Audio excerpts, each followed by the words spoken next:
Chapter 1. Pumpkin bells, pumpkins all the way. It was a Friday morning in October, and Elizabeth Wakefield was singing happily as she walked to school. Oh, what fun a pumpkin brings for Halloween today. Her twin sister Jessica glared at her. Honestly, Lizzie, she said with a sigh, can't you even keep your holidays straight? Elizabeth smiled. Well, if you don't like that one, how about this? Oh, pumpkin vine, how lovely are thy branches. No good, Jessica said with a frown. Pumpkin vines don't have any branches. I guess you're right, Elizabeth admitted. How about this then? Oh, pumpkin vine, I'll trick or treat as Frankenstein. Jessica groaned to herself. Elizabeth could be so childish sometimes. A rhyme began to take shape in her head. Oh, pumpkin vine, she recited, making sure she didn't actually sing the words. Take away this juvenile sister of mine. She laughed and ran ahead. What's so juvenile about Halloween? Elizabeth asked, struggling to catch up. I thought you liked it. Well, of course I like it, Jessica responded, waiting for her twin. But what I like is Halloween. Her eyes shone as she thought about it. You know, scary, spooky Halloween. She dropped her voice down to its scariest and spookiest. The full moon, Jessica gestured toward the sky with her hand, and wolves howling. Ow! She hitched her backpack up. Goblins and witches and ghosts, and I don't mean people walking around in an old sheet with eye holes cut out of it, she added hastily, sensing that Elizabeth was about to say something. I like that stuff too, Elizabeth said, but what's wrong with pumpkins and singing songs and other things like that? Jessica faced her sister and sighed. You probably like bobbing for apples too. Elizabeth looked surprised. Of course I do. Doesn't everyone? Jessica turned and began walking again. Please, I wouldn't bob for apples if you paid me. It's a kid's game. She rolled her eyes. I mean, how old are you?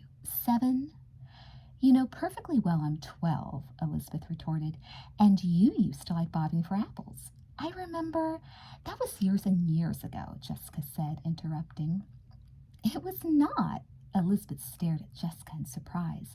That was just last year. Jessica frowned. Oh, well, what a difference a year makes then, she said quickly, her eyes twinkling. Elizabeth giggled. For some of us, anyway. That's for sure. I know someone who's never going to change, Jessica said. You. Jessica grinned fondly at her sister, who looked exactly like her. Both girls, 6th graders at Sweet Valley Middle School, had long blonde hair, blue-green eyes, and dimples in their left cheek. But Jessica was always amazed to see how different they were on the inside. Elizabeth was quiet and serious, with a kind word for everybody, even for the twins' older brother, Stephen. Though she made time for family and friends, she most enjoyed reading books and working on the school newspaper, the Sweet Valley Sixers. Jessica, on the other hand, lived for gossip, fashion, and friends. She always wanted to be the center of attention, and she thought of herself as mature and sophisticated. She loved her sister more than anything, but sometimes Jessica thought Elizabeth acted kind of immature, like right now. I'm dreaming of an orange pumpkin, Elizabeth sang as the girls passed a house with a large pumpkin on the rail. Cut it out, you're embarrassing me, Jessica said, giving her sister a gentle shove. Elizabeth laughed. There's no one around except us. Aaron sometimes walks this way, Jessica said meaningfully. She was talking about Aaron Dallas, one of the cutest boys in 6th grade and Jessica's sort of boyfriend. Well, if you see Aaron, I'll shut up, Elizabeth told her. She began to sing again. Halloween's coming, the pumpkin's getting fat. Please, to. Aaron's coming, Jessica hissed at her. Pipe down. Elizabeth stopped singing and followed Jessica's gaze. Where, Jess? She asked curiously. Nowhere, Jessica said with a grin. I just wanted to see if you'd stop when I told you to. Oh, very funny, Jess. Elizabeth pretended to swing her backpack at her sister, who jumped neatly aside. Elizabeth is so easy to tease, Jessica thought.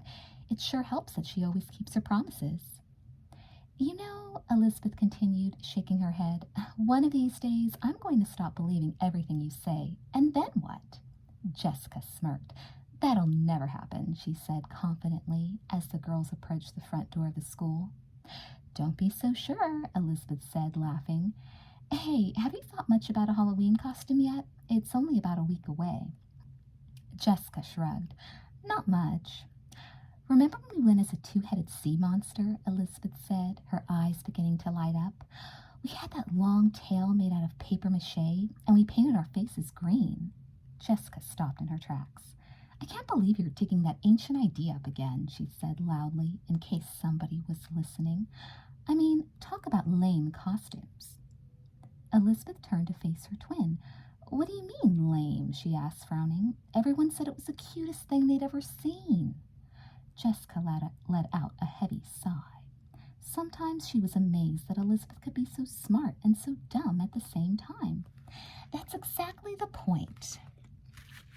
Lizzie, she said in her most grown-up voice, I'm in 6th grade now. I'm not some immature little kid anymore.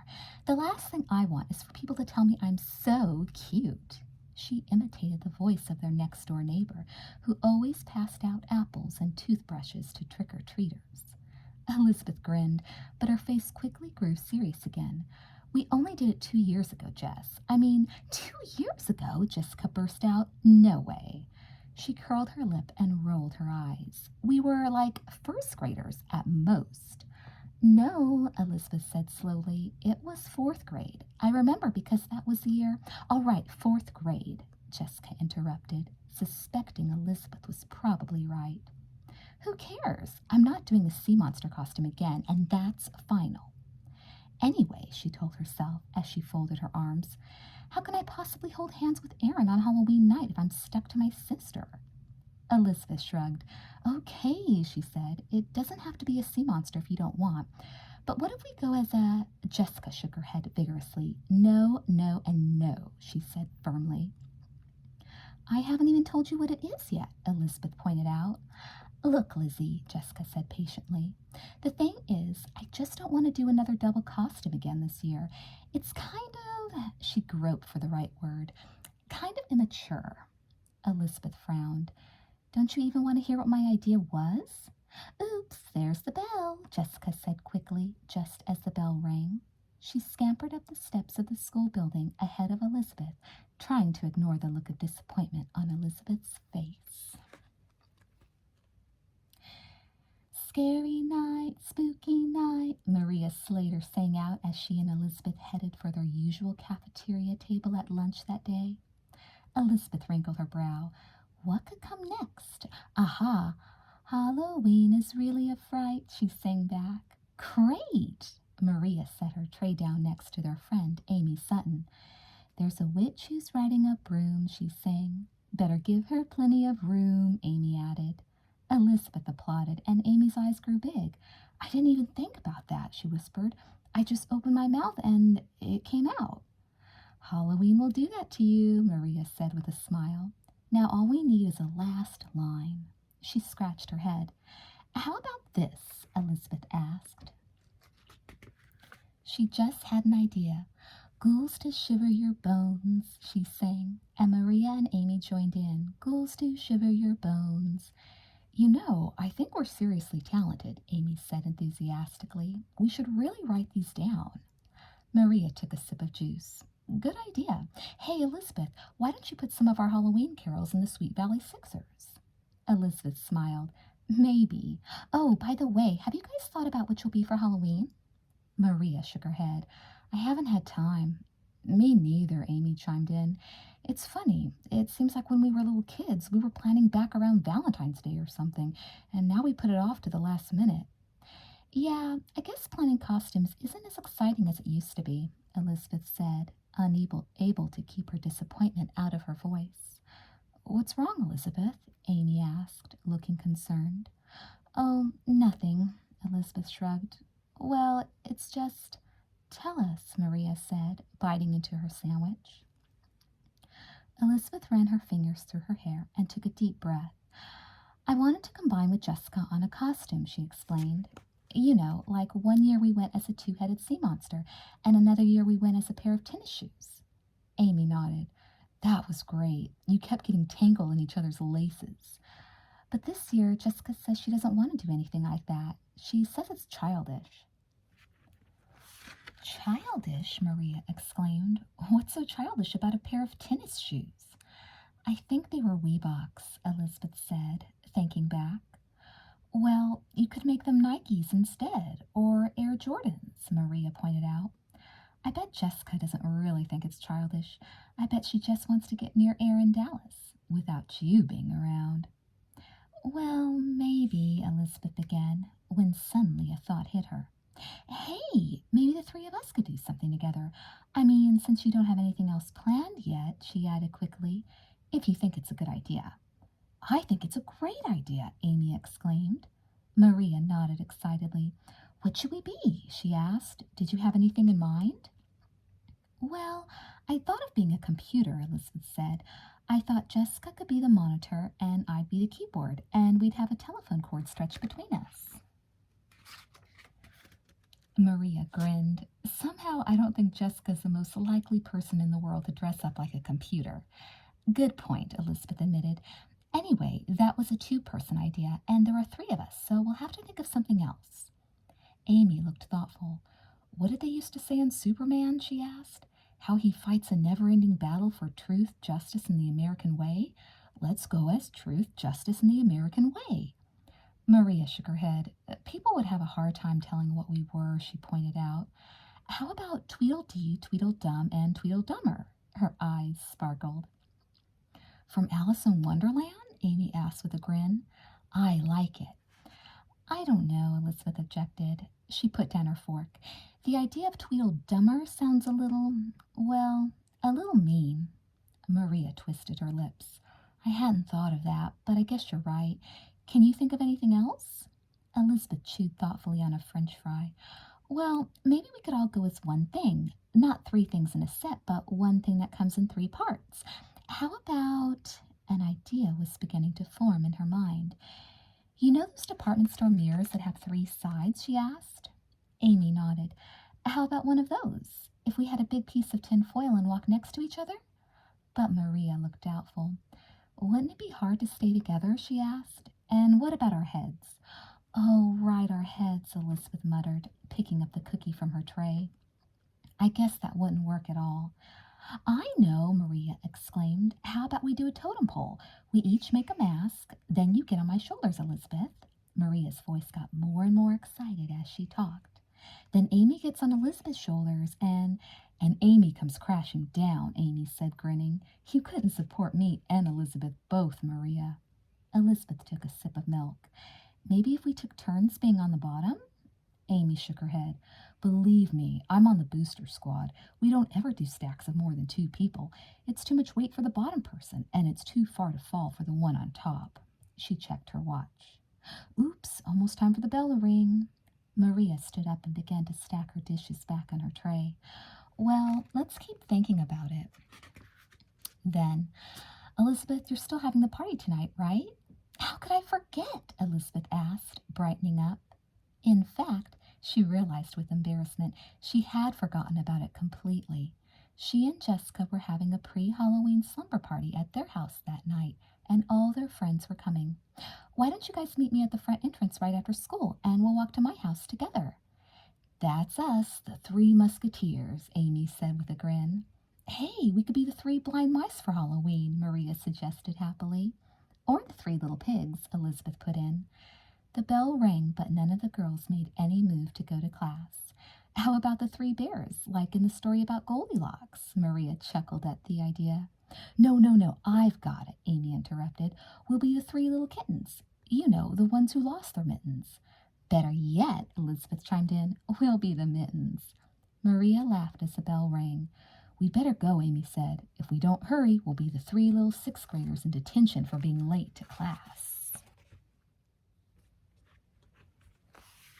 Chapter 2. Last one to my house is a rotten pumpkin, Jessica cried to several of her friends in the Unicorn Club after school that afternoon. The Unicorn Club was made up of the girls who considered themselves to be the prettiest and most popular at Sweet Valley Middle School, and Jessica loved being a member. Really, Jessica, that's so juvenile, Janet Howell said. She was an 8th grader and the president of the Unicorn Club, and she considered herself to be the most sophisticated girl in Sweet Valley Middle School. But Jessica noticed that Janet was running after her, along with most of the other girls. Jessica threw a look over her shoulder. Better hurry, Leela, she called to Leela Fowler. Leela heaved a huge sigh as she continued slowly along. I can't run, she explained. Doctor's orders. Jessica slowed down in spite of herself. Leela was known for making things up, just to be dramatic, but she never could tell for sure. Doctor's orders? Why? She wanted to know. Leela rolled her eyes and stepped gingerly onto her left leg. Oh, she doesn't know exactly, she said, wincing as she put her foot down. Whatever it is, though, it's probably very serious. I might, oh, ouch, never be able to walk again. That's really awful, Mandy Miller said, her face wrinkling up with concern. Leela took another step, gasping as she did so. How long has this been going on?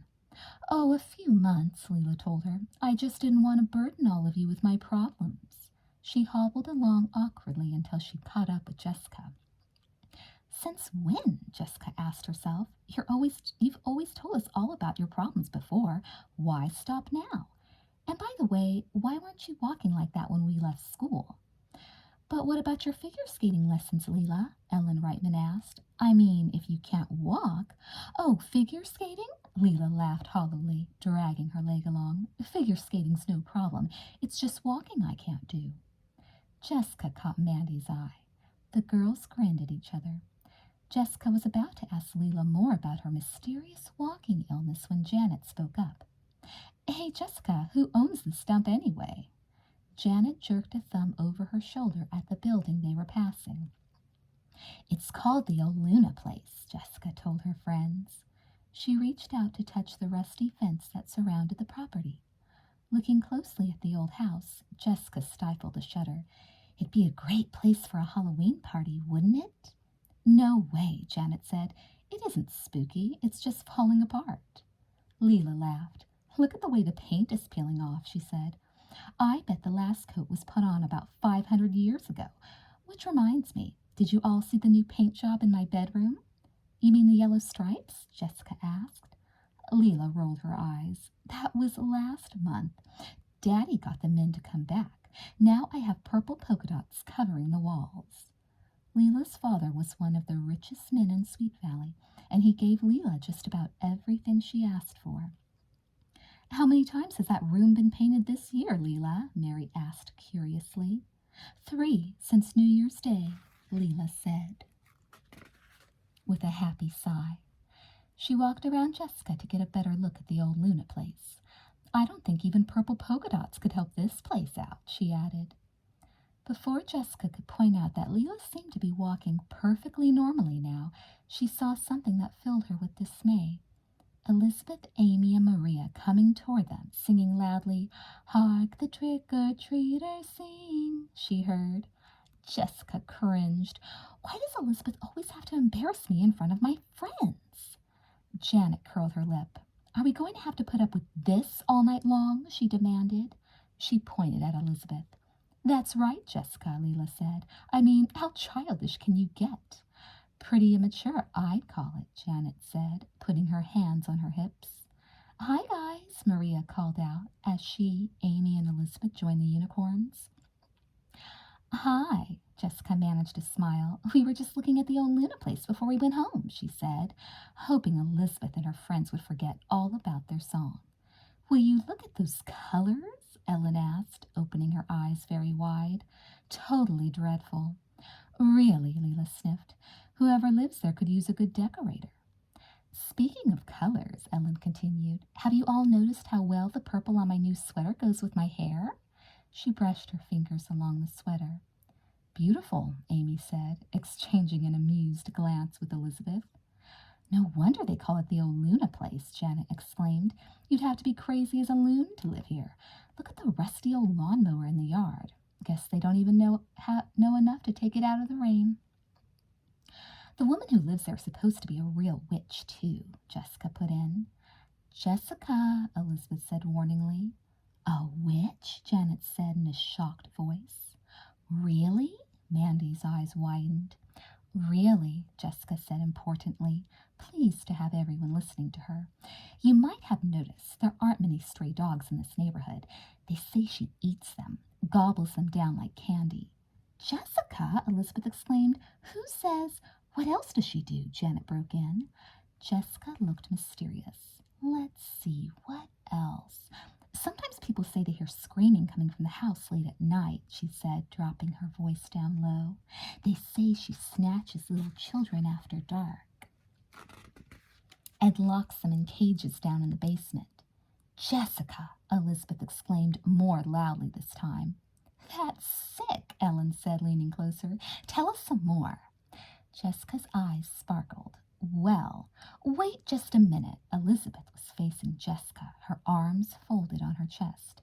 Who says this? Who? Hurried screaming. And what kids are missing from this block anyway? Jessica bit her lip.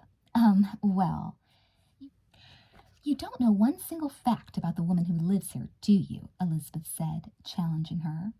Sure I do, Jessica retorted. She started ticking them off on her fingers. She keeps to herself, that's one, and she doesn't have a lot of money to spend on house repairs, that's two, and she doesn't have enough sense to bring a lawnmower in out of the rain. Ellen giggled. That's three. She held up her fingers triumphantly. That's not what I meant, and you know it, Elizabeth said indignantly. For all we know, she's perfectly nice. She looked at Janet. And besides, it isn't called the old Luna place because of loons. Well, excuse me, Janet said, rolling her eyes. Luna means something else, Elizabeth continued. It's Latin or Greek or Hebrew or something like that, and it means something to do with the stars, I think. Jessica sighed impatiently. Of course she knew Elizabeth was right. Elizabeth was almost always right, but sometimes she was just a little too nice. Who cared if they laughed at some old woman anyway? Come on, you guys, she said to her friends as she began running down the block toward her house. Let's go. This time, Jessica noticed all the unicorns ran along with her, including Leela. Elizabeth watched the unicorns running away, a frown on her face. I totally think Jessica's the greatest, she said to her friends, but sometimes she and those girls can be kind of mean, Amy finished for her. Do you think Jessica was just making it all up about the woman who lives here? Of course she was, Elizabeth said firmly. She was just showing off for her friends, that's all. But she couldn't help shuddering as she gazed at the old Luna place. The paint was a mess and the roof looked broken in places. Well, should we go on to your house, Elizabeth? Maria asked. All right, Elizabeth agreed. She looked away from the house and noticed the moon floating in the sky directly above the roof of the old house. How weird, Elizabeth thought. She blinked her eyes. Was she seeing things?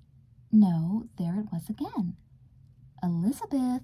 With a start, Elizabeth looked at Maria, who was waving a hand gently in front of her face. Earth to Elizabeth, she said, smiling. Are you there, Elizabeth? Elizabeth giggled. Sorry, I guess I was a little distracted. I mean, did you see that? See what? Amy looked puzzled. Elizabeth gestured toward the moon. The moon. Yep, there's a moon up there, all right, Amy said. A nice half moon. What about it? It was as though, Elizabeth began, what exactly had she seen? She tried again. It was like the moon suddenly swelled up to full, she said, thinking back. It just looks like a normal moon to me, Amy told her, glancing up at the moon again. Yeah, about as normal as they come, Maria agreed. Well, now it's perfectly normal, Elizabeth conceded, but it wasn't a minute ago. Didn't you notice? No. Amy looked curiously at Elizabeth. Are you sure you're feeling all right, Elizabeth? Fine, Elizabeth said stubbornly. It swelled up right before that gust of cold air. She studied her friends' faces. You noticed that gust anyway, didn't you? Slowly, they shook their heads. Elizabeth stared first at Maria, then at Amy. Frowning, she looked up at the moon once more. Okay, so it looks normal now, she thought, but it didn't a moment ago. I know it. So why don't Amy and Maria know what I'm talking about?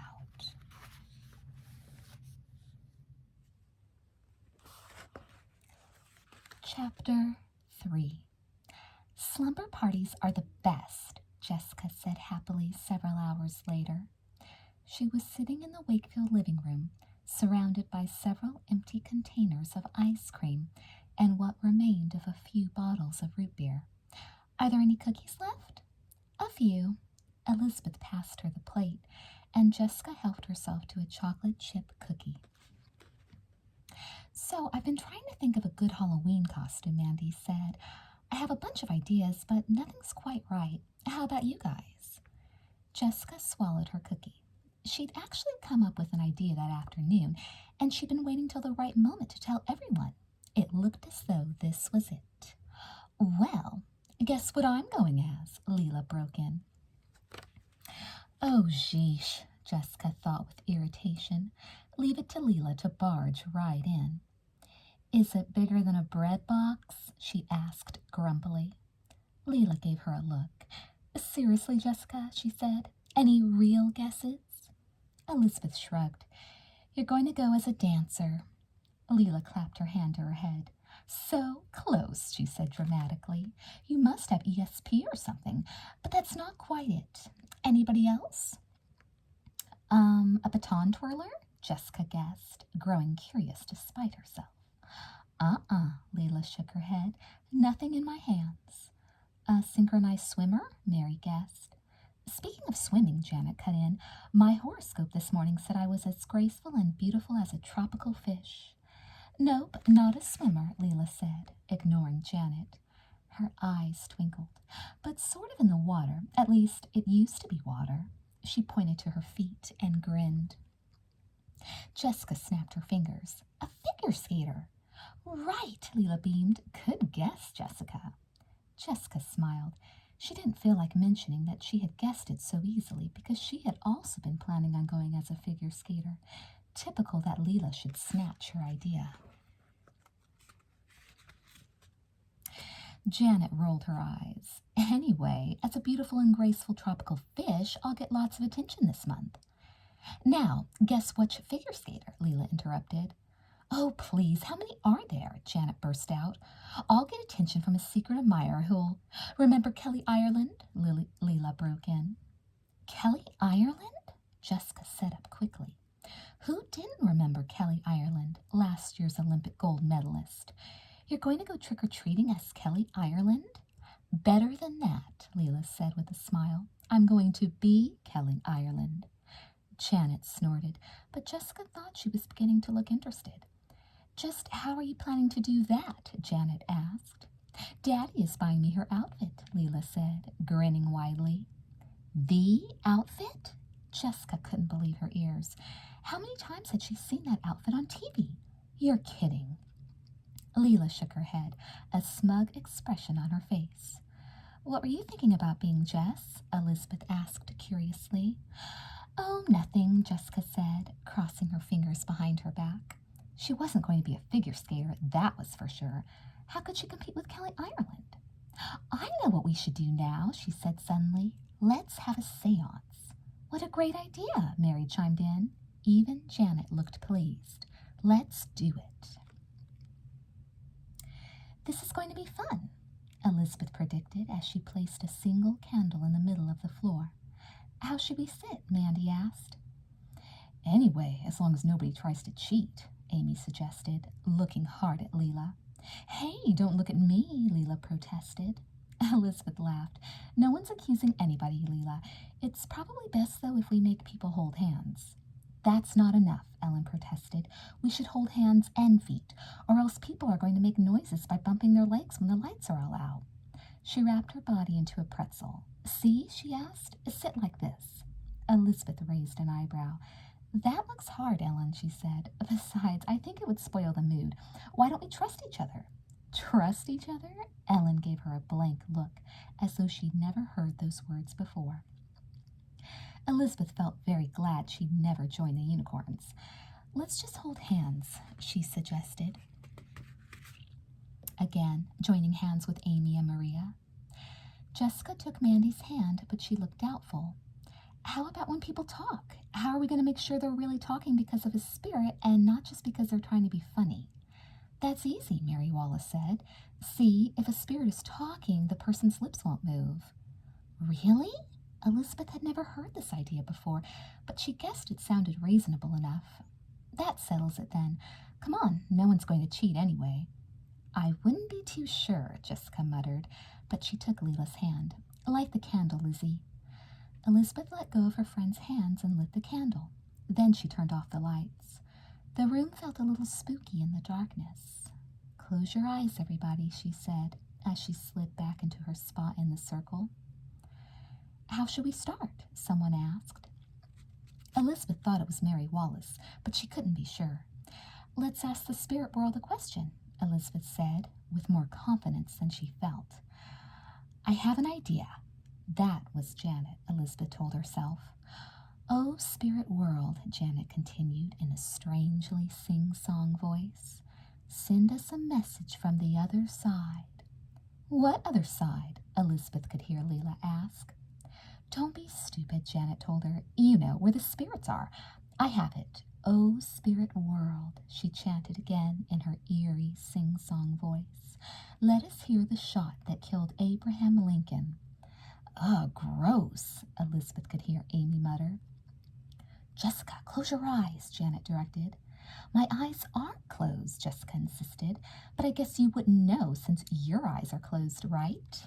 Elizabeth stifled a giggle. She squeezed Maria's hand, and Maria squeezed back. It was actually kind of fun sitting there, even if there wasn't any such thing as the spirit world. Spirits, are you there? Janet intoned. All at once, Ellen gasped. I heard it, she cried. I heard the shot that killed Abraham Lincoln. I heard it too, Tamara Chase murmured. Elizabeth opened her eyes. She hadn't heard a shot. I heard 2 shots, Leela gasped, clutching at her throat and breathing heavily. Did 2 shots kill Lincoln? Maria asked, letting go of Elizabeth's hand and staring at Leela. I heard 3, Janet said proudly, as other girls opened their eyes and freed their hands. It just goes to show you that some people are in touch with the spirit world and some people aren't. She looked pointedly at Jessica. Well, I heard a shot, Jessica said, folding her arms. I'm as in touch with the spirit world as anyone. Elizabeth sighed. Come on, guys, let's try it again. She held out her hand to Maria. This time, let's all concentrate on something. I know. Oh, spirits, she said, shutting her eyes. Has anyone been killed on this very spot? You know nobody has, Lizzie, Jessica said. It could have been before Sweet Valley was settled, Maria pointed out. Let's wait and see. The room grew silent. Elizabeth strained to hear any messages that might come from the spirit world, but there was nothing. She was about to suggest they try something else when suddenly she heard an unfamiliar voice. It's me, the voice said. It's who? Elizabeth asked, her heartbeat quickening. Me. I was killed here before there was ever a house, before Sweet Valley even existed. What is your name? Elizabeth demanded, tightly clutching Amy's hand. My name? The voice seemed to be taken by surprise. Kelly Ireland. Elizabeth snapped her eyes open.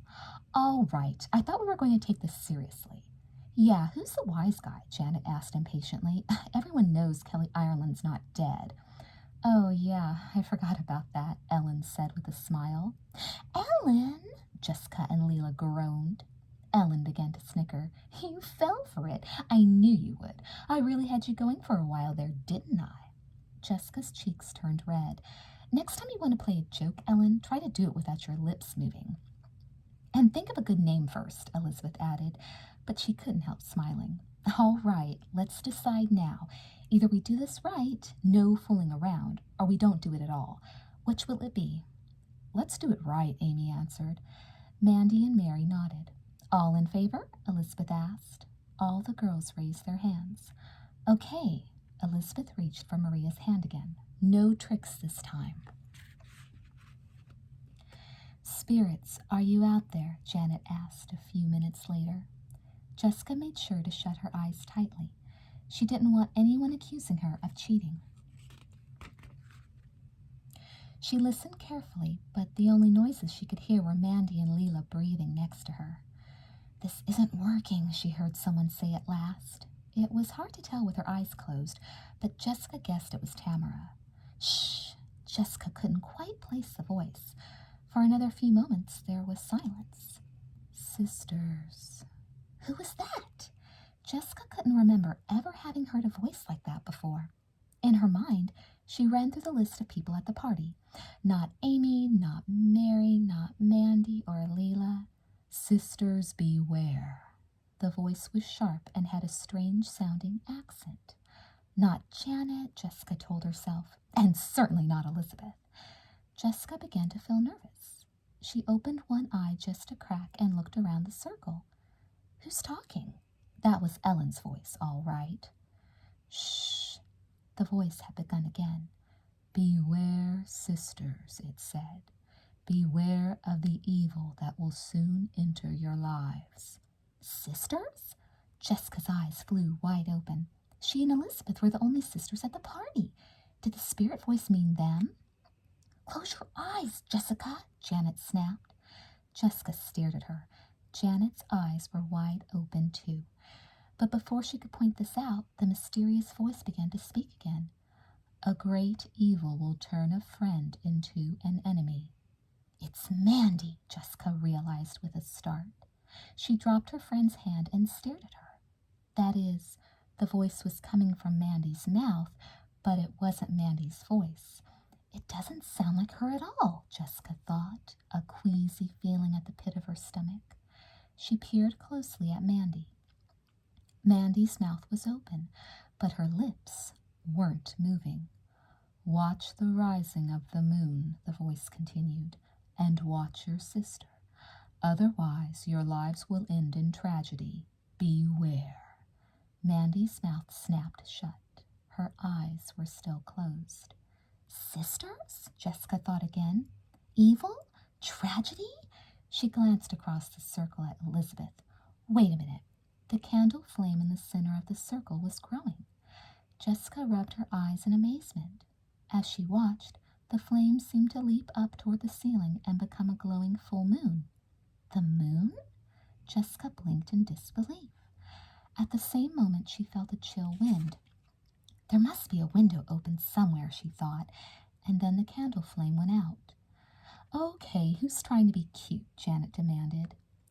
Jessica hastily got up from the circle and switched on the light. Did you see that? She said, her voice feeling a little shaky. Did you see what the candle just did? It went out, Tamara snapped. Some idiot blew it out, I bet. No, Jessica said slowly, struggling to find the right words. It was the wind. Didn't you notice? Ellen and Janet exchanged irritated looks. What wind? Janet asked crossly. Really, Jessica, why do you always have to keep drawing attention to yourself? Yeah, Jessica, Leela added. Some wind. It must have been a storm called Jessica Wakefield. What will you think up next, Jessica? Tamara added. Jessica felt her cheeks heat up. She decided not to mention the candle flame swelling up to a full moon. She cleared her throat and faced Mandy. What did you mean when you said that stuff about sisters? She asked. Mandy looked down at the floor. Suddenly, Jessica noticed that her face was weirdly pale. Mandy swallowed. I don't know. I guess I don't remember. Jessica felt a tingle of alarm. It must have meant me and Elizabeth. We're the only sisters around here. She looked at her twin. What do you think it means, Lizzie? She asked. What kind of evil do you think the spirit was talking about? Elizabeth laughed and threw a sock at her sister. Come on, Jess, she said, laughing. It was a great joke, sure, but Mandy was only kidding. Weren't you, Mandy?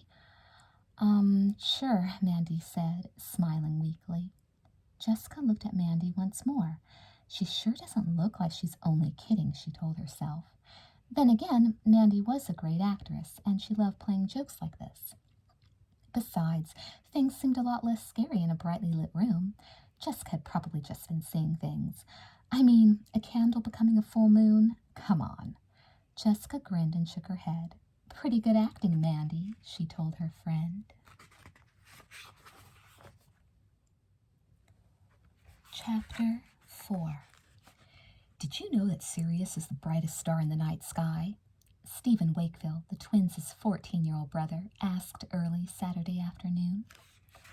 He, Elizabeth, and Jessica were sitting at the kitchen table eating lunch. Elizabeth took a bite of her sandwich. All the slumber party guests had gone home, and she was still thinking about her Halloween costume. No, I didn't, she replied absently. What else comes in threes, she asked herself. 3 peas in a pod, the butcher, the baker, and the candlestick maker?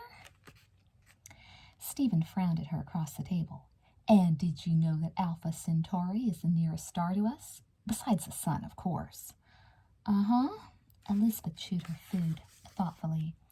3 Olympic medalists? 3 French hens from the Christmas Carol? You did? Really? Stephen pressed. Uh-huh. Elizabeth blinked her eyes and focused on her brother. I asked if you knew that Alpha Centauri was the nearest star to Earth, besides the sun, I mean. Oh, Elizabeth sighed. It seemed as though Stephen had been talking about nothing but stars for the past week. No, Stephen, I didn't know that. She dropped her eyes quickly, hoping Stephen wouldn't ask her any more questions. I knew that, Jessica announced. Elizabeth looked up, trying hard not to smile. Oh, yeah? Yes, Jessica replied proudly. I knew that Alpha Centauri was the nearest star to Earth, besides the sun, I mean. She looked at Stephen and tossed her head. I bet even earthworms knew that. Stephen frowned, then turned back to Elizabeth, taking an enormous bite of sandwich. What was that? Elizabeth said. Stephen swallowed. I said, did you know that Beetlejuice is a red giant? Beetlejuice is not a red giant, Jessica said loudly before Elizabeth could say a word. Beetlejuice is a cartoon character. I didn't mean that Beetlejuice, Stephen retorted. I meant the star Beetlejuice. You know, the star up in the sky. Well, excuse me, Jessica told him. Stephen snorted and turned his attention to Elizabeth. How about you, Elizabeth? Did you know that? Elizabeth sighed again. No, Stephen, I didn't, she said. Are you taking an astronomy course or something? You bet. Stephen held up the piece of paper on the table by his plate. It's a star chart, he said proudly. It shows all the stars of the northern hemisphere and all the constellations. He gave Jessica a sideways glance. A constellation, for those of you who don't know, is a group of stars. Jessica rolled her eyes. I know that. Like this constellation over here is Cassiopeia, Stephen continued, pointing to a place on the star chart. The lady in the chair. Want to know how it got its name? Elizabeth glanced reluctantly at Stephen's star chart. Normally, she'd be glad to learn something new like this, but right now she was more interested in deciding on a Halloween costume than finding out about stars. Unless... Hey, do you know if there are any stars that come in threes? She asked Stephen eagerly. Maybe Amy Maria and I can go as a constellation, she thought. Well, Orion's belt does, Stephen responded, showing Elizabeth 3 stars together on the chart. Orion was a hunter, see, and who cares, Jessica cut in, taking a handful of potato chips. What's in that sandwich anyway, huh? Jessica, Elizabeth began. She hated it when her sister was mean to anyone, even Stephen, who often deserved it. But Stephen didn't seem to notice. Salami, he said, and peanut butter, 3 different kinds of cheese, black olives, a couple of pickles. He stared at the ceiling. And a piece of lettuce so I can tell Mom I had some vegetables today. That okay with you? He thrust out his chin and stared at Jessica. What, no mustard? Jessica acted shocked. Stephen snapped his fingers. Oh, right, mustard too, I just forgot. So Orion's belt is only part of a constellation? Elizabeth tried to steer the conversation back to the stars. She peered at the chart. Right, Stephen told her. Orion has about a dozen stars, including Betelgeuse. 3 of them make up Orion's belt, but they're not a separate constellation themselves. I get it, Elizabeth nodded. She had to hand it to Stephen. He sounded surprisingly knowledgeable. Are there any others? know anyway, Lizzie? Jessica asked. Elizabeth shrugged. I was just thinking about a Halloween costume that Maria and Amy and I could do. Since someone here didn't want to combine with me, she added loudly. Jessica blushed. Yeah, well. Stephen ran his hand through his hair. Well, I'll look if you want, he told Elizabeth, but I don't think I'll find much. Most constellations really need 6 or 7 stars at least. If you don't have that many stars, it's hard for them to make a picture. Know what I mean? Elizabeth nodded. I guess so. Thanks anyway. She took a sip of milk. Actually, I have another question for you, Stephen, she said, since you seem to know so much about the sky. Stephen sat up a little straighter. Sure, what do you need to know? What does the word Luna mean exactly? Elizabeth had been wondering about this all morning. Luna? Stephen repeated. That's easy. It means the moon. Any other questions you want answered before I start charging for my services? Moon, Elizabeth thought with alarm. Suddenly, the memory of how the moon had swelled up yesterday came rushing back. I do have another question, she said slowly. Shoot. Stephen settled back and slurped down the rest of his milk. When's the moon going to be full next? Elizabeth asked nervously. In her mind's eye, she could see the half moon swelling and becoming full. Tell me it was full last night, she found herself wishing. Easy again. Stephen drew out another piece of paper from beneath the star chart. This keeps track of the phases of the moon. Elizabeth leaned over to see better. Right now, the moon is getting a little fuller every day. See? Elizabeth examined the chart. Each day had a circle, and in each circle Stephen had colored in a section. At the beginning of the chart, the colored-in parts were crescents. The one for yesterday had exactly half the circle shaded. So yesterday there was a half moon, she said. Uh-huh, Stephen beamed at her. It'll keep getting bigger and bigger till it's full. That's 6 more days. Friday, Halloween. He grinned widely. Watch out for vampires. And Elizabeth thought for a moment, and then it starts getting smaller again? Yep, Stephen nodded. I see, Elizabeth said, although she didn't. If the moon wasn't supposed to be full till Halloween night, what had she seen yesterday?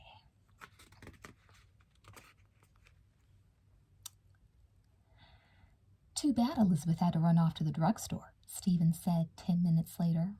With his teeth, he tore open the plastic wrapper of a cupcake. I was just getting into telling her about the stars. Hey, Jess. He looked back at the star chart and his eyes brightened. Did you know that on the other side of the equator, in the southern hemisphere, the stars you see are different? Isn't that fascinating? Yeah, fascinating, Jessica replied. The stars weren't really her thing, but there was something that she wanted to know. Listen, Stephen, have you ever heard of the moon showing up someplace you don't expect it to be? Stephen frowned. What are you talking about? Jessica took a deep breath. Would you think it was an obstacle illusion? Or could it really happen? Optical illusion, Stephen said with a smirk. No, it couldn't happen. The moon goes only one place, and if it shows up someplace else, then it's just an optical illusion. He wadded up the cupcake wrapper and tossed it at the garbage can. Or maybe you're just flipping out. Yeah, you wish, Jessica retorted, but somehow she still couldn't take her mind off the moon. She remembered Mandy's words, watch the rising of the moon. What had she meant by that? Why was the subject of the moon coming up so much lately? Suddenly, Jessica thought of that creepy house down the block. By the way, how come that old house down the block is called the old Luna place? Stephen gave her a look. Because the people who live there are all extraterrestrials, he told her. Haven't you seen those moon men walking around with their little antennas? Jessica groaned as she took her plate to the sink. I'd like to send him to the moon. At least he'd made it clear that what she'd seen last night had to be an optical illusion. It has to be, she told herself as she left the room. No way it could be anything else. But somehow she couldn't quite believe it. Elizabeth hurried her steps toward the mall. She was hoping to get a costume idea from the stores down there. She was also hoping for some spare minutes to think about what Stephen had explained to her. He wasn't very clear, she told herself, but she had understood one thing for sure. Last night there hadn't been any full moon. Which meant what? Her eyes must have been playing tricks on her. That has to be the answer. As she passed the old Luna place, she noticed a small dog sitting on the sidewalk. Hi there, boy, she said, greeting it. It stood up and wagged its tail. What a funny-looking fellow you are, she told it. The dog was pure black except for its face, which was orange as a basketball, Elizabeth thought. The dog came closer, still wagging its tail. "You're a quiet one, aren't you?" Elizabeth asked the dog, bending over and reaching out her hand. "Here, boy." She made clicking noises with her tongue. Then she noticed why the dog wasn't barking at all. It had something in its mouth. "What do you have for me?" she asked, stroking the dog's side. The dog opened its mouth and dropped something at Elizabeth's feet. She knelt to examine it. "How weird," she said aloud. It was a mask. And what an incredibly disgusting mask, Elizabeth thought, with a little shiver. She looked carefully at it as it lay on the sidewalk. It was a skeleton mask, by far the most gruesome Elizabeth had ever seen. It had a faintly greenish-yellowish tinge. There were scars all over the cheeks, and the teeth were spread in a horrible, grisly grin. Elizabeth absolutely loved it. "Where'd you get this, boy?" Elizabeth stroked the dog with both hands, but she couldn't take her gaze off the eerie mask. "Does it belong to you?" She glanced up. Then she blinked her eyes. Behind the dog, an orange-yellow moon was rising, just over half full. And for a moment, Elizabeth thought the dog's orange face looked just like the moon behind it, only larger and fuller. Elizabeth shook her head. Compared with the mask, the moon wasn't that intriguing.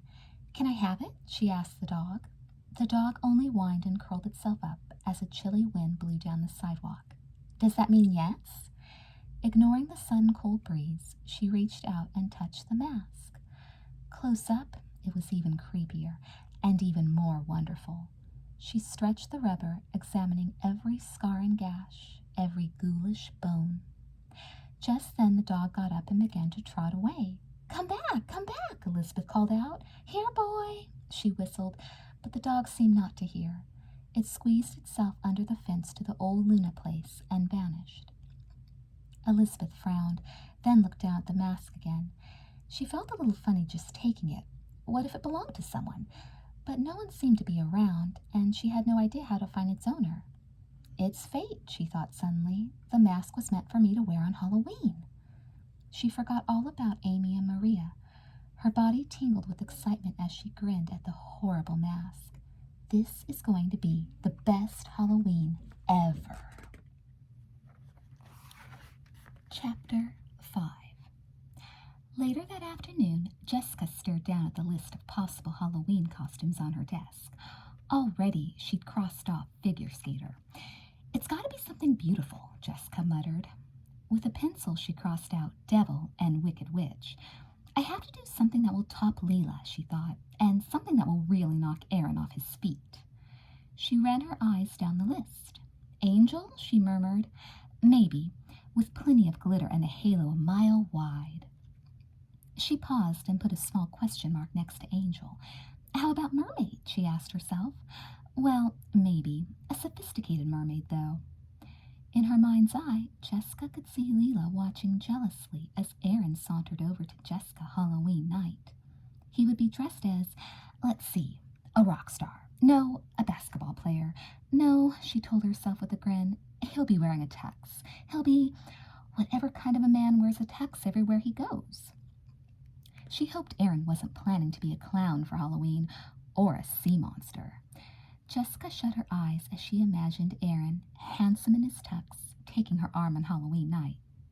"Your costume is the most beautiful of all your friends, Jessica," he would say, in a voice that was both debonair and dashing. Jessica didn't know exactly what those words meant, but she had read books that used debonair and dashing to describe handsome men in tuxedos. "It's especially more beautiful than Leela's," he would say, and Jessica would smirk. Leela would protest, of course, Jessica said to herself. "But Aaron, my costume is Kelly Ireland's actual skating outfit," she said, mimicking Leela's voice. Then Aaron would frown and sigh, debonairly, of course, and say, "Well, it fit Kelly Ireland much better than it fits you, my dear." He would say, "My dear," wouldn't he? Jessica asked herself. Yes, he would. Jessica grinned broadly. "Then I'd say, 'Have a good time trick-or-treating, Leela. Hope you don't slip on the ice.' And Aaron and I would hold hands and walk out to trick-or-treat all around the neighborhood, stopping now and then to gaze into each other's eyes. And, oops, Jessica sighed and sat back in her chair. If she was a mermaid, how exactly was she going to walk anywhere? Hopping around didn't have the same romantic feeling to it, somehow. With a slash of her pencil, Jessica crossed mermaid off her list. There was a knock at the door. "Come in," Jessica called, sliding her list off the desk and out of sight. The door flew open, and a horrible face poked in. Jessica screamed in terror. She covered her eyes with her hands, but the image wouldn't go away. Grinning, crooked teeth, terrible scars, and a gruesome black and blue color mixed with blotches of bloody reddish pink. "Take it away," she screeched. "Sure gave you a scare," a voice behind the mask said. "Sounds like Elizabeth," Jessica thought with surprise. Cautiously, she opened one eye and opened up her fingers just enough to see her sister's body below the awful skeleton face. Only a mask, she told herself. Phew. She cracked her fingers open a little wider. She could still feel the blood pounding inside her head. "That's some mask," Jessica ventured weakly. She dropped her hands and forced a grin.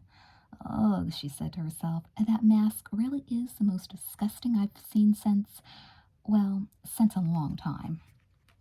Elizabeth spoke again from behind the mask. "I'm sure glad we ditched that feeble sea monster idea," she said, spitting out the words sea monster as if they were poison.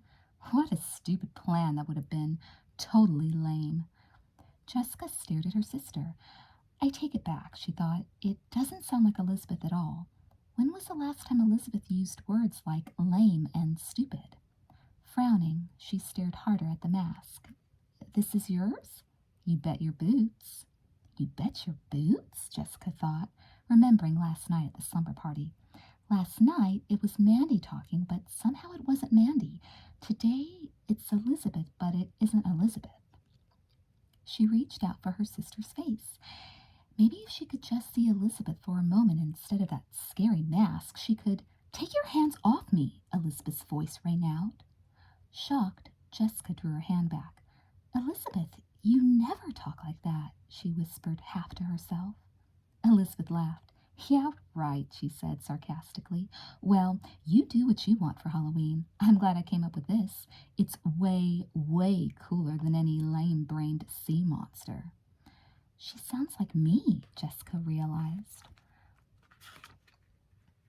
Putting her hand to her mouth, "She sounds like me on one of my mean days." She forced a laugh. "Oh, okay, Lizzie," she said aloud. "I guess I sometimes sound a little like that. Why don't you take off that mask now and stop the kidding around?" "Kidding around?" Elizabeth's voice took on a hard, cold edge. "What makes you think I'm just kidding around?" Jessica took a step backward. She began. I mean, Elizabeth said mockingly. She folded her arms. "This mask is going to make everyone else wish they'd just stayed home Halloween night."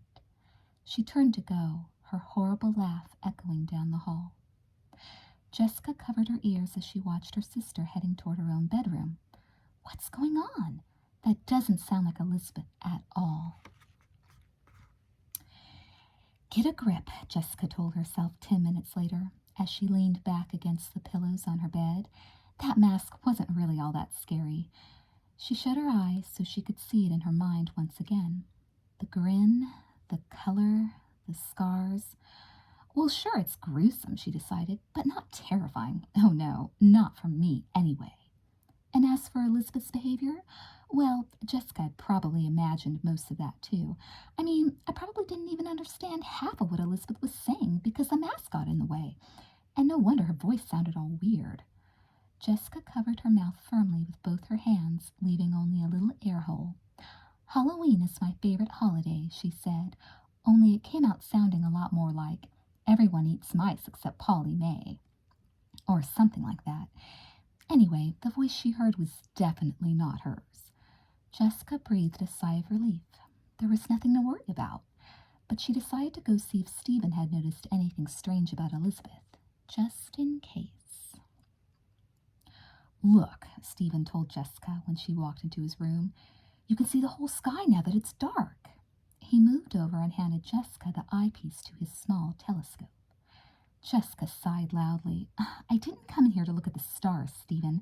I came to ask you if you'd noticed anything different about Elizabeth. Uh-huh, Stephen said, pressing the telescope up against Jessica's eye. Jessica backed away.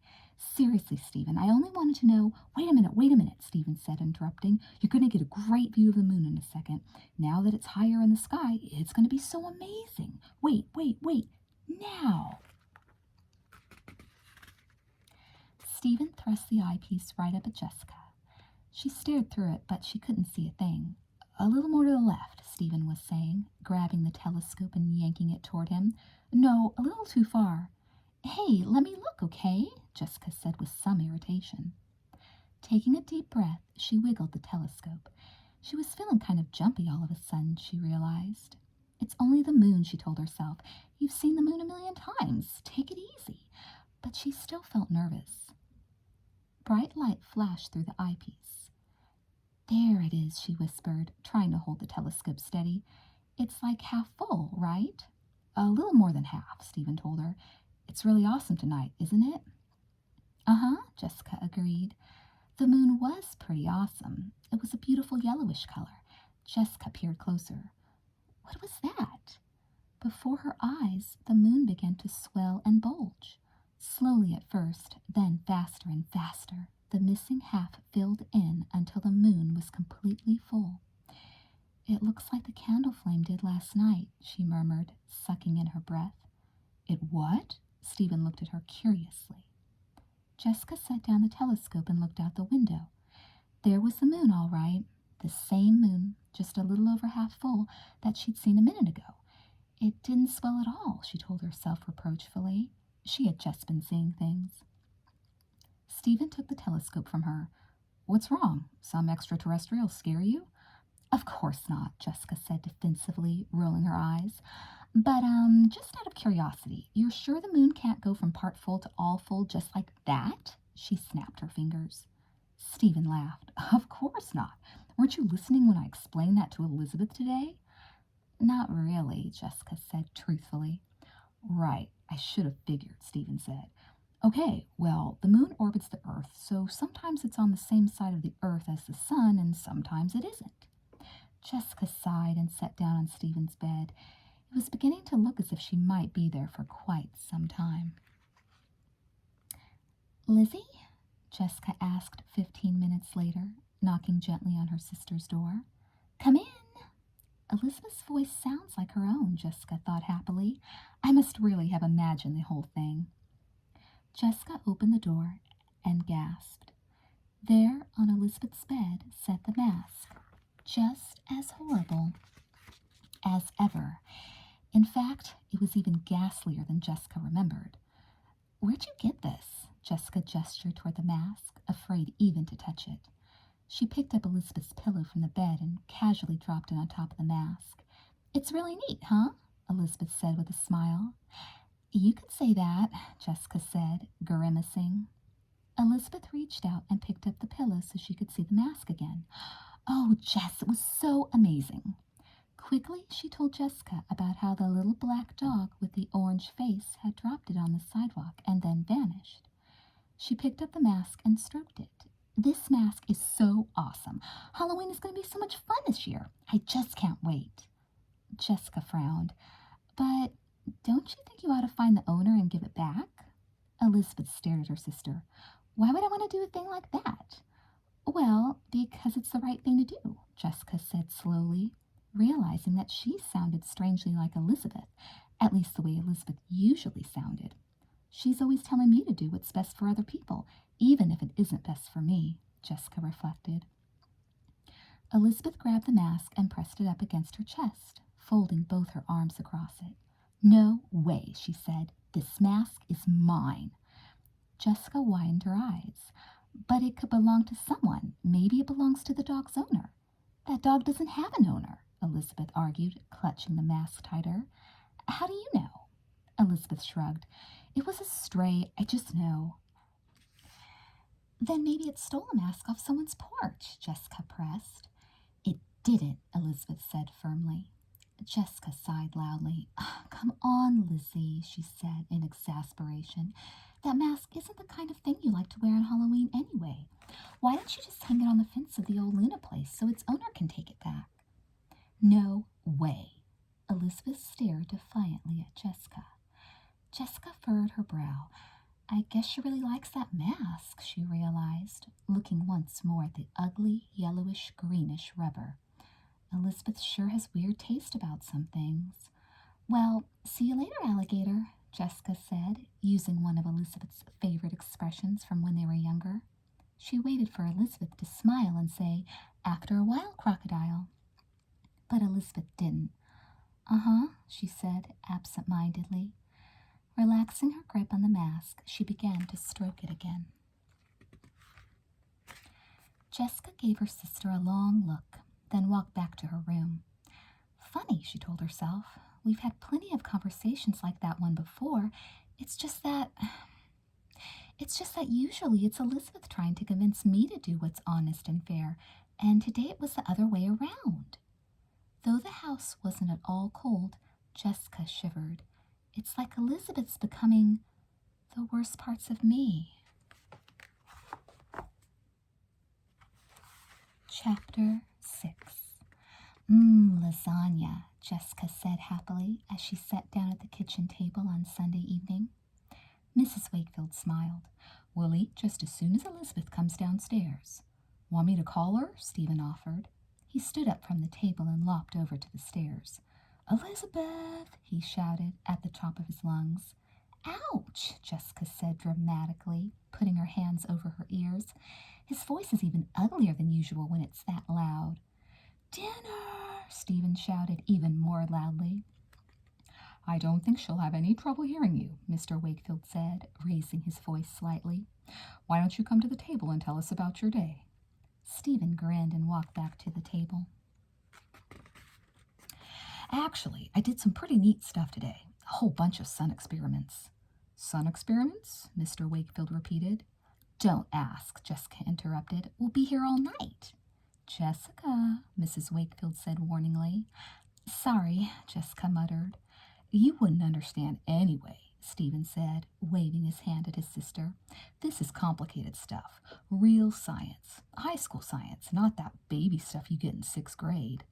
Yeah, sure, Jessica jeered. I bet I can understand all of it. Try me. Okay, Stephen said, smiling. Like there's going to be a lunar eclipse on Halloween night. Know what that is, oh big brain? Of course I do, Jessica said, even though she really had no idea. It's when the moon disappears, or something, she grinned. Right, little brain? Cool it, you two, Mr. Wakefield said. He looked at his watch. I guess I better go get Elizabeth myself. What's she doing up there anyway? Beats me, Jessica said. She hadn't seen much of Elizabeth all day, she realized. Mr. Wakefield got up and went to the stairs. Elizabeth, he bellowed. Jessica jumped. Her father sounded at least twice as loud as Stephen had. Dinner! Okay, you have the earth and the sun, right? Stephen said to Jessica, as though there'd been no interruption. You also have the moon. He set up his plate, his glass, and his napkin so each piece was in line. Usually the moon is over here. He moved his glass out of the way, so the sunlight hits it. No problem. Do you understand so far? Uh-huh, Jessica lied. Really? Stephen looked surprised. Yes, really, Jessica replied. Well, once in a while the earth gets right in between the sun and the moon. He moved the napkin. Then what do you think happens? Jessica smiled. Then all the people whose initials are SW hop off the earth and go live in the sun, she said brightly. Come on, Stephen, I'll help you pack. Very funny, Stephen said frostily. No, the earth blots out the sun's light and the moon turns invisible. That's a lunar eclipse. I like my idea better, Jessica told him. See, Stephen said, you didn't understand that. Why don't you admit that the kind of science you do in school is just for babies? Okay, Jessica agreed. The kind of science you do in school is just for babies. She turned toward her mother. Can't we start eating? I'm starving. Mrs. Wakefield frowned. Isn't she coming yet, Ned? Tell her we can't wait much longer. Elizabeth, Mr. Wakefield again, if you don't, he turned to his wife. She says she's coming. About time, Stephen said. Funny, though. Mr. Wakefield said as he joined them at the table. Her voice sounded kind of muffled. Maybe she's coming down with something. Jessica froze. Muffled? She thought. That can mean only one thing. Behind her, the kitchen door opened. Jessica turned around just as a horrible, awful laugh boomed out. She gasped and covered one eye at the sight of the mask. Oh, my goodness, Mr. Wakefield said, sitting straight up in his chair. Spare us, Mrs. Wakefield begged. She put the back of her hand on her head and closed her eyes. Stephen yawned. She came down with something all right, he said calmly. Not a bad mask, Elizabeth. Where'd you get it? Jessica looked around the table. Her parents weren't really scared, were they? No, they're not, she decided, and Stephen's not scared either. She tossed her hair over her shoulder and stared straight at the mask. If it doesn't scare Stephen, then it doesn't scare me either. Oops, forgot the lasagna, Mrs. Wakefield said. She looked around the table. Would someone mind bringing it over to the table? Jessica glanced at Elizabeth, who was always the one to help out. But behind the mask, Elizabeth didn't say a word. Jessica bit her lip and turned toward her mother. I'll get it, she offered, standing up and walking toward the counter. Thank you, Jessica, Mrs. Wakefield said, sounding surprised. Be careful, the pan is hot. Jessica grabbed 2 pot holders and began to carry the lasagna over to the table. As she reached her twin, Elizabeth's leg jutted out right in her path. The next thing she knew, her feet slipped out from under her. Splat! The lasagna cascaded onto the floor, and Jessica landed on her knees near the table. Jessica, are you all right? Mrs. Wakefield asked, getting up and hurrying to Jessica's side. I think so, Jessica said confusedly, but I've made a total mess. Mr. Wakefield pushed his chair back. I'll get some paper towels. Don't worry about it, Jess. I'll be right back. Better bring the vacuum cleaner, Stephen called to him, surveying the damage. It looks awful. Hey, are you really okay? He peered at Jessica. I'm fine, Jessica began, when she heard a sound she had never expected to hear in her life. A maniacal laugh, and coming from behind Elizabeth's mask. Jessica stared at her twin. Are you laughing at me? She whispered shakily. But Elizabeth only laughed harder. A tricycle? Are you crazy? Amy looked carefully at Maria. She doesn't look like she's crazy, she told herself. Still, you never know. Maria smiled back. The girls were sitting in Amy's living room after dinner Sunday night. No, I'm serious, she said. I think we should be a tricycle for Halloween. We'll all wear our rollerblades. Amy ran her fingers through her hair. So we'd be like the wheels? Right, Maria grinned. 3 pairs of rollerblades, 3 wheels. Then we'll build a seat and a frame. Out of what? Amy asked. Maria shrugged. Cardboard tubes, I don't know. We'll think of something, just so long as we're all connected the way a tricycle is. I don't know, Amy said suspiciously. We also need handlebars, Maria went on. Whoever's in front will carry them. We could probably use cardboard for that, too. Or the top of my dad's stationary bike? Amy asked. Sure, if he'll let us, Maria said. Then all we have to do is skate down the street in absolute precision. We'll work out a really neat routine. It'll be like being in the boosters. Slowly, a smile spread across Amy's face. I like it, she said happily. Let's call Elizabeth and... Wait, Maria interrupted. You haven't heard the best part yet. What do people usually say on Halloween night? Amy frowned. Trick or treat. Not us, Maria said. We'll say, she paused, trike or treat. Amy laughed. I love it, she said, giving Maria a hug. Now I will call Elizabeth. She dashed to the phone. Think she'll like it too? Maria asked. I know she will. Amy could hear the sound of the phone ringing, and then a familiar, though slightly muffled voice. Hi, Elizabeth, it's me, Amy, she said into the receiver. Oh, yeah? We had an idea for Halloween, Amy continued, deciding to ignore Elizabeth's reply. How does this sound? We're going to be a tricycle. Elizabeth snorted. A what? Amy frowned. A tricycle. You know, one of those things that... I know what a tricycle is, Elizabeth jeered. Have you gone completely out of your tree or what? Of all the stupid, immature, and pathetic ideas for a Halloween costume, this one takes the prize. Amy's chest tightened. But Elizabeth, Elizabeth said, mimicking her. Why don't we all dress up as high chairs while we're at it? Get out of my life, Amy. Just get out of my life. There was a click. Amy shook her head and hung up. What was that all about? Maria asked. Amy bit her lip. It didn't sound like Elizabeth at all, she said in a low, dull voice. She totally trashed the tricycle idea, and then she said, get out of my life, Amy. She what? Maria exclaimed. Then she shook her head. You're right, that doesn't sound like Elizabeth, and I bet it wasn't. I bet it was Jessica playing a joke. She wrinkled her forehead. Not a very nice trick. Amy raised her eyebrows. Do you think so? She asked hopefully. Maria nodded. I wouldn't put it past her, she said. Here, give me the phone. Amy handed it over, already feeling better. Hello, Mrs. Wakefield? Maria said into the mouthpiece. It's Maria Slater. How are you? She listened for a moment. Amy and I just called, and we wanted to know, were we maybe talking to Jessica instead of Elizabeth? Amy leaned in close to hear Mrs. Wakefield's reply. Oh, no, dear, she heard Mrs. Wakefield say. That was Elizabeth, all right. I just saw her talking on the extension right here a minute ago. Amy's heart sank. Oh, Maria said. Well, thank you. If it didn't sound like Elizabeth, maybe it's because of the mask she's been wearing, Mrs. Wakefield suggested. The mask? Maria asked. She's been wearing a mask around the house all weekend, and it makes her voice sound a little funny, Mrs. Wakefield explained. Okay, Mrs. Wakefield, Maria said. Thank you. She hung up and looked at Amy. I don't see... This is just so weird, Amy stammered. Elizabeth has never talked like that to me before. She's never talked like that to anyone before. She looked at Maria pleadingly, praying she'd be able to come up with a rational explanation. But Maria only shook her head, a disturbed look on her face. It's weird, all right, and really, really mean. Elizabeth sat on her bed, looking over her new vocabulary words. She dropped her mask next to her on the floor. Her ear hurt a little, and she rubbed it. Almost as though I'd been pressing it hard against the phone, she thought. She laughed.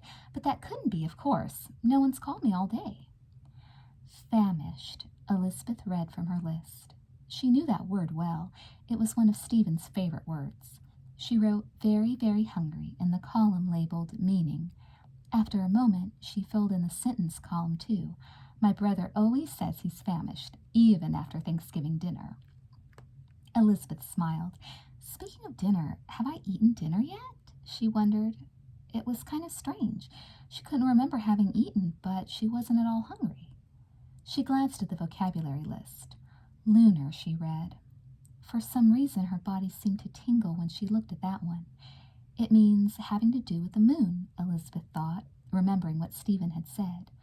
She was beginning to write it down when there was a knock on the door. Come in, she called brightly. Jessica walked in. Hi, Jess, Elizabeth said, patting the place on the bed next to her. But Jessica remained standing. Elizabeth, she began, are you mad at me? She raised her eyebrows and looked straight at her twin. Elizabeth smiled. No more than usual, she teased. Why? What have you done? Are you sure? Jessica stared so hard at Elizabeth that Elizabeth began to feel nervous. You aren't still angry because of the sweater I spilled strawberry ice cream on? Elizabeth laughed and reached out her hand to her sister. Of course not, Jess. That was weeks ago. Jessica smiled slightly, but she didn't take her twin's hand. And it isn't the headband of yours I lost either? She asked, rubbing her chin. You lost one of my headbands? That was news to Elizabeth. Don't worry, I wouldn't tear you to pieces over a silly thing like that. Well, good, Jessica answered. She relaxed her body a little and stepped closer. And it wasn't the way I made fun of the old woman down at the Luna place, right? For some strange reason, Elizabeth's heart started to beat furiously. No, nothing like that, she said, staring hard at her sister. I mean, it wasn't a very nice thing to do, but I'm not mad at you or anything. Jessica grinned weakly. She leaned over and gave Elizabeth a hug. Good, she said. I'm really, really glad. Elizabeth returned the hug, feeling puzzled. Want to tell me what this is all about? She asked curiously. Oh, nothing, Jessica said. She started toward the door. I'm just glad to have you back. Back? Elizabeth asked herself. Back from where? She shook her head and returned to her homework. That was a good conversation, Jessica told herself as she walked toward Elizabeth's bedroom door. She felt a lot better. Whatever had been going on seemed to be over now. At the doorway, she paused to look at her sister, who was hunched over her work in a pose Jessica had seen 1,000 million times. Jessica heaved a sigh of relief. Then she saw the mask on the floor, and she felt the blood rush from her face. I know it's not possible, Jessica told herself, stifling a scream, but I could swear that mask just winked at me.